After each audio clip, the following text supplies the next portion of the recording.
Welcome to Easy Learning.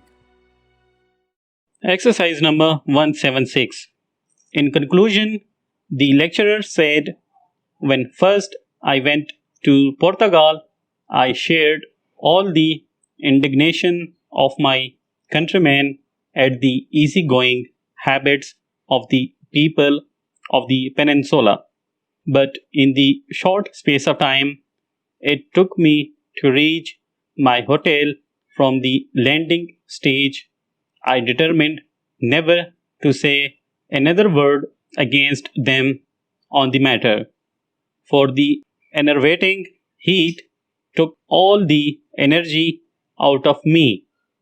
In the third place, the traveler learns at first hand the true character of the people among whom he finds himself, and the facts of life are impressed upon him in a way the pages of a book could never affect. In the next place, and in the last place, there are the physical benefits to be derived from walking.